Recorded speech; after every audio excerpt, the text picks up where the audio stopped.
FDR is one of the most important and also controversial presidents of all time. He created Social Security. He changed the entire definition of what government is. He was paralyzed from the waist down, and he would have to go to his speeches to make sure it wasn't okay at the time for the president to have some type of disability. And so instead he would wear these big metal braces that were super painful, and he would swing his hips with his son holding onto his son so that he could give the appearance that he could move when he couldn't. He would grip podiums when he gave speeches so tight because he literally couldn't stand. He would hold them so tight to lift himself up that his knuckles were turned white and he would be about to pass out and no one knew.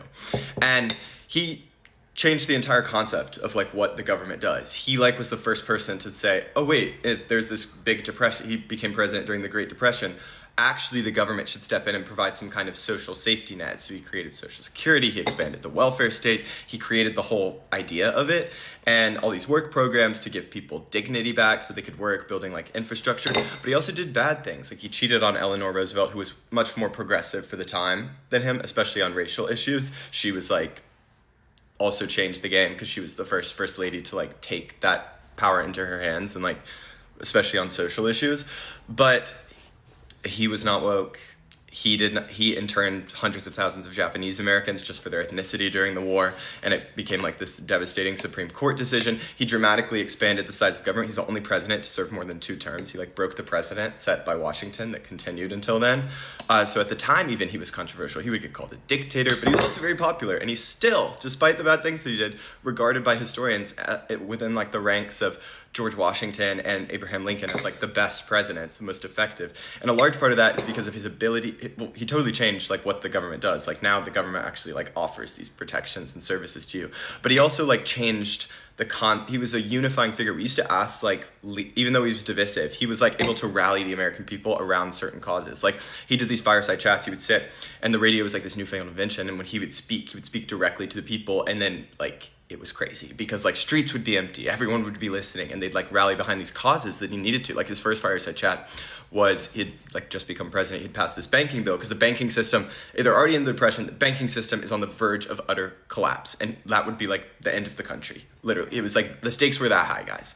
And the banking holiday was about to end. He had passed this new regulation and bailout. Think about back then too. You ever heard about your great grandparents keeping money under the sofa, not trusting banks? That's because of them. Because back then there was literally nothing. If a bank collapsed, there was no oh, the government will insure your money, you'll get your money back. That didn't exist. Okay, so you would just lose your money. So nobody trusts the banks. He had to get on the radio though and convince the people to trust him, because they were about to end the banking holiday. They had passed this banking stabilization bill. He was I need you to trust me. You need to trust the government in this instance. Your money will be okay. Do not withdraw your money from the bank. And he spoke directly to people with his radio, because it was the first fireside chat. And everyone's on edge, paranoid. The banks are open. They see long lines at the bank. The observers, they're oh, everyone's withdrawing their money. It's this is the end. That fireside chat was so impactful that people were lining up to deposit money at the banks. He had rallied this whole national idea that we're actually all in this together. This country, everybody here, we're in this together. I'm doing some, he was saying, the federal government is doing this, but we need you. And that was revolutionary. He rallied people during World War II, and that's also leading America through that time period in this noble effort to defeat the Nazis and imperialist Japan.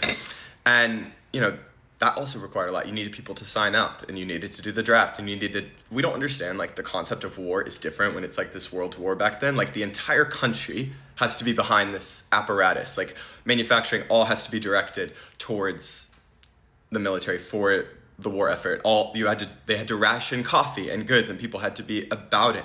And it was amazing that Americans never wavered they got weary, but in that period, Americans at large never wavered in their support of this endeavor. And that was a large part due to the leadership of FDR. So it's just presidents can do, in the past, very bad things. And those same people can do very great things.